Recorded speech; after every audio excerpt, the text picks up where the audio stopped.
Agora a gente muda de assunto para falar sobre a adolescência, que é considerada uma fase difícil, muitas vezes conflitante e delicada. Nós temos mostrado aqui no Jornal Guarapari diversos casos de menores que fogem de casa nessa faixa etária. Os motivos são diversos e o crescente número aqui na cidade tem preocupado.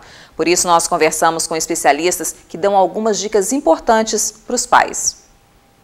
A pergunta é: o que está levando tantos adolescentes a fugirem de casa, deixando os pais desesperados? Segundo o Conselho Tutelar, na maioria dos casos, os menores saem de casa para viver algum relacionamento amoroso ou por desentendimento familiar. As mães procuram muito o Conselho Tutelar, para nos informar o desaparecimento e sempre relatam que foram com namorados e que foram para outros municípios. Ela explica que, em alguns casos, os menores são encaminhados para atendimentos especializados, como psicólogo, em um processo de reestruturação familiar. A conselheira faz um alerta aos pais quanto ao uso das redes sociais pelos adolescentes. Os pais têm que estar policiando aí as redes sociais, os telefones celulares, para que não haja esse tipo de situação. Um caso recente aconteceu no último sábado, quando uma jovem de apenas 15 anos saiu da casa da mãe no bairro Adalberto para visitar o pai no bairro Kubitschek.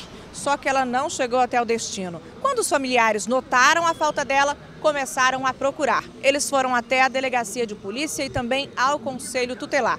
Até as redes sociais foram utilizadas para tentar encontrar a jovem. Ela só apareceu durante a tarde desta terça-feira. Ela estava na casa de um conhecido da família no bairro Praia do Morro. Por sorte, a jovem estava em segurança. Nas ruas, pessoas que têm filhos adolescentes demonstram preocupação com o assunto. Eles apostam no diálogo com jovens, principalmente quando o assunto é a internet. Meu filho tem internet, sabe?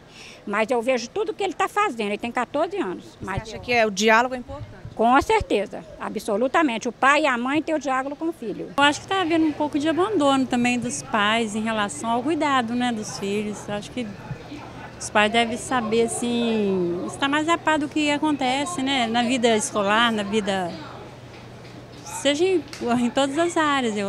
Essa terapeuta familiar alerta para a importância do diálogo em casa. Ela explica que a fase agitada do adolescente requer dos pais mais atenção e carinho. Aprender a lidar com o adolescente como um sujeito inseparável do pai e da mãe, que também tem desejos, vontades e que são diferentes do pai e da mãe. Na hora que o pai e a mãe não encontram no filho aquilo que eles querem, aí entra em conflito.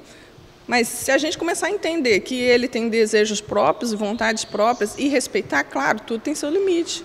E a gente dialogar, conversar, estar mais presente, E isso aí, para a adolescência, a base é lá na infância. Se eu dou aquilo que o meu filho precisa desde a infância, na adolescência, apesar de todas as transformações hormonais, de tudo novo que ele está enfrentando, em vez de buscar fora, ele vai buscar naquele que ele confia, que é o pai, a mãe, ou quem faz essa função de pai e mãe.